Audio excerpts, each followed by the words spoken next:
Pero es que ha habido una pérdida real del poder adquisitivo. Se hizo un estudio hace un par de meses atrás y desde el 2008 hasta el 2022 los salarios perdieron. En 58 meses se perdieron 7 salarios producto de la inflación. Estamos hablando de un 104% de inflación. Hacía 30 años que en la República Argentina no existían estos niveles de inflación. Y esto tiene una causa, es el gasto público. Es el gasto público. ¿Y un mal gobierno también o no? Pero por supuesto, es el peor gobierno de la historia. ¿El peor gobierno de la historia? Sí, de la historia democrática, sin dudas. Es el peor gobierno. Y además, en donde hace todo lo contrario para salir de este berenjenal en donde nos ha metido. Porque hay que bajar el gasto público, porque hay que bajar los costos de la política. Y cuando hablo de los costos de la política, no solamente hablo de los costos de la política nacional, en los 3 niveles del Estado. Vos ponías el ejemplo del Ministerio de la Mujer. Un ministerio que tiene 54.000 millones de pesos en presupuesto. Tiene 1.000 empleados, 1.200 empleados. 5.000 de esos 54.000 van a gastos de personal, a bienes de consumo, bienes de capital. 49.000 van a transferencias al sector privado a no saber quién las administra. Consultoras. Organizaciones, consultoras, pero no sabemos los argentinos a dónde van esos recursos. Tenemos gobernadores que se pasean por el país con aviones privados. Se hablaba de que el gobernador de Formosa en el 2022 había gastado 800.000 dólares en contratación de vuelos charteados. En un país con 40%. Hay que cerrar el Ministerio de la Mujer para vos. ¿Cómo? Hay que cerrarlo. Pero por supuesto, no tiene ningún sentido. Esto digo yo, el INADI también hay que cerrar. 2.000 empleados tiene el INADI. ¿Es verdad que tiene 2.000 empleados? Claro, chequeame si tiene 2.000 empleados. Si tiene 2.000 empleados hay que cerrarlo. También, dale, te escucho, Burguini. En ese sentido, peor Ferrocarriles Argentinos. Bueno, eso es un escándalo. Es por eso. No, Ferrocarriles Argentinos es un escándalo. Tenemos la red de trenes de Bélgica. Con bueno. Y Aerolíneas Argentinas. 32 empresas del Estado tenemos, que tienen un déficit de 5.000 millones de dólares. 2 millones de dólares tiene déficit Ferrocarriles, 2 millones de dólares tiene déficit Aerolíneas. Hay que sanearlas, porque lo pagamos todos los argentinos, los que vuelan, los que no vuelan, los que usan los trenes y los que no usan los trenes. Es una locura, digo. Este es el Estado que tenemos que terminar en la República Argentina. Este Estado elefantístico que te cobre impuestos como si estuvieses en Suecia, pero te lo devuelven servicios como si estuvieses en Haití. Luis, hay que pensar ya en lo que viene. Falta mucho, eso es un problema, faltan muchos meses todavía. Sí, por supuesto. Pero estaba tratando de reconstruir, vos no estuviste ahí, quiero aclarar, la reunión de economistas y políticos de Juntos por el Cambio, que tuvo como positivo el hecho de haber reunido radicales, gente del PRO, gente de la coalición cívica, etc. Pero lo que a mí me preocupó de alguna manera es que no salieron medidas concretas de esa reunión. A mí me aseguran que están trabajando, que hay grupos trabajando, que hay gente estudiando, analizando.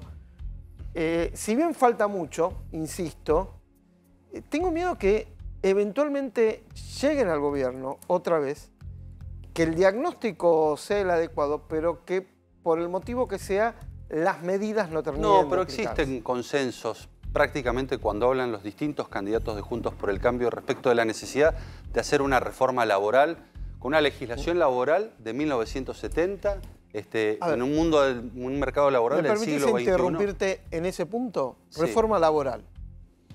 Hasta lo que tengo entendido, Rodríguez Larreta tiene una idea, de hecho se reunió con la CGT, muy distinta a la de Bullrich. No, pero todos están de acuerdo en que es necesario modificar, porque hoy por hoy vos tenés 6 millones de trabajadores registrados y tenés prácticamente la misma cantidad de trabajadores precarizados en negro, en donde tenés que ir a un sistema similar al de la construcción, con una libreta de fondo de desempleo, que permita eventualmente que el régimen indemnizatorio sea más previsible y en definitiva que te permita a muchas personas que hoy podrían estar incorporando personas en sus comercios, en sus industrias, que estas leyes laborales sumadas a la ley de empleo de la ley de la época de Menem terminan conspirando. Hoy no se toma empleo en la República Argentina porque las leyes laborales, lejos de beneficiar al trabajador, terminan siendo... Bueno, pero lo que vos estás diciendo es de facho y no dar trabajo es progre. Es medio exótico esto, ¿viste? Pero esperá que detengamos en un minuto esto que me parece brutal.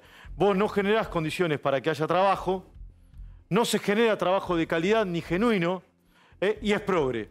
querer cambiar eso para que esa gente consiga trabajo es de facho. Pero es medio exótico. Pero esto, lo tenés ¿no? que cambiar porque Sí. tenés 6 millones Pero de sin tipos duda, trabajadores sin duda. que están en la informalidad, que no tienen obra social, que no tienen aportes jubilatorios, que el día de mañana vas a tener que ver cómo lo vas a resolver porque justamente no tienen ningún tipo de aporte jubilatorio, no tienen ART, están en las peores condiciones. Y ahí los sindicatos no dicen nada. Entonces, para ese sector de la población que hoy está en la absoluta informalidad y precarizado, tenés que generar un régimen especial laboral. A ver, que me meto un poquito en la política. Gonzalo, después de la victoria ayer de Gerardo Morales, victoria contundente. 49%. Sí, 49%. Jujuy ratificó su liderazgo, esto no hay duda, es un dato de la política. Estuvo Rodríguez Larreta. Hoy hablé con Gerardo Morales, me contó que le dijo a Horacio Rodríguez Larreta, saludá a tu sucesor, porque estaba Martín Lustó. También que viajó a Jujuy. Sí, Martín Lustó es candidato a jefe de gobierno porteño, precandidato, ¿no? Sí, es precandidato. Sí. Correcto. Y me lo contó esto Morales, que le dijo, che, saludá a tu sucesor. Te pregunto, Gonzalo, ¿es impensado, ¿sí, Larreta Morales en una misma fórmula o no? Hoy en día es uno de los que está en la danza. También el otro que está es Gustavo Valdés. Recordemos que aparte Valdés... Gobernador de Corrientes. Sí, que está con bastantes tironeos con Gerardo Morales. Están discutiendo poder dentro de la UCR. Pero son los dos principales nombres. Y te agrego algo más. Antes de esa Morales me dijo, no me bajen, que yo soy candidato a presidente, me dijo. Pero bueno, es una especulación, está dando vuelta, ¿correcto? No, no es una especulación. Te diría es un que dato. es información, es un dato. Ok, Y bien.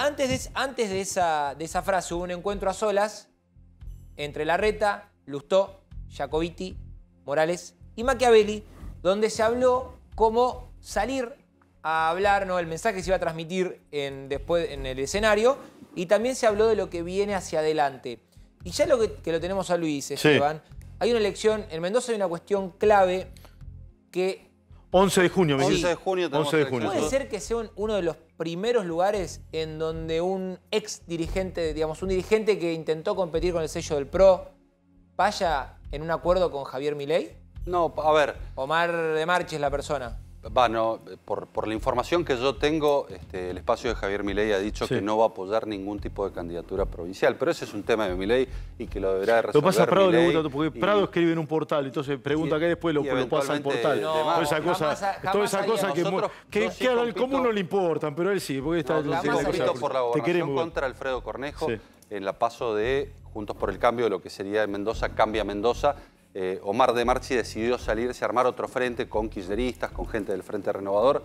Nosotros no compartimos, creemos que hay que fortalecer el espacio, que las peleas hay que darlas por dentro. Yo tengo mis diferencias con Alfredo Cornejo, pero creo que flaco favor le hacemos a Juntos por el Cambio o Cambia Mendoza si en definitiva alentamos la posibilidad de que el kirchnerismo o el justicialismo en la provincia de Mendoza lo vuelva a gobernar. Entonces por eso la pelea le estamos dando. ¿Qué país va a dejar el gobierno?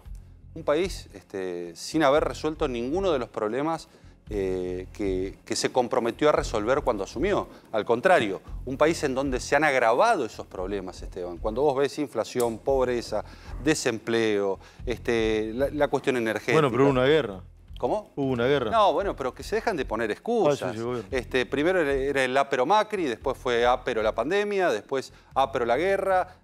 Terminó siendo ápero la sequía. Y ahora ápero Bullrich. Ahora es ápero Bullrich. Pero cuando vos ves a nuestros países limítrofes, a Bolivia, a Paraguay, a Brasil, a Chile, hubo una pandemia, hubo una guerra y sin embargo no tienen estos niveles de inflación. Hay un trabajo brutal, yo no sé si lo querés comentar, Carlito, si no poneme las placas de Esteban Domecq, que es titular de una consultora financiera, se llama INVEC, ¿no? ¿Correcto? Sí, que mostró cómo en 5 décadas el PBI per cápita, es decir, el ingreso por habitante en LATAM, en Latinoamérica, aumentó un 110% y en Argentina apenas el 15%. Es decir, toda Latinoamérica creció en el ingreso per cápita, menos Argentina.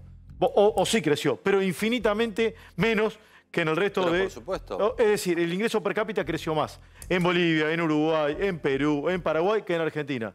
Sí, eso sí, obviamente. En 1908 éramos la octava economía del mundo, teniendo el octavo territorio más importante del mundo, y hoy estamos en uno de los peores lugares de la tabla, digo, en términos de crecimiento, en términos de inflación.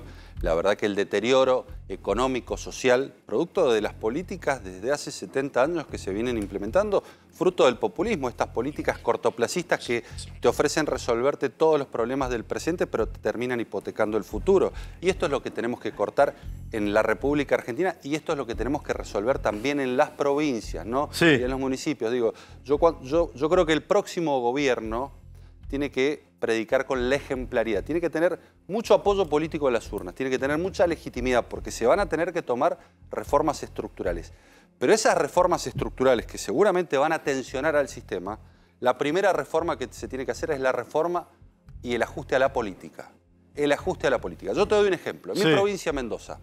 ¿Lo puedo poner ejemplo? Porque no es que me aburrís vos, pero se habla mucho de esto, ¿sí? Pero te voy a dar un caso concreto. Pero eso, ¿qué? Te voy a dar un caso concreto. No teléfonos celulares, no choferes. No, yo te voy a dar un caso concreto. El impuesto inmobiliario. En mi provincia, Mendoza, el impuesto inmobiliario recauda 8.000 millones de pesos. Impuesto inmobiliario.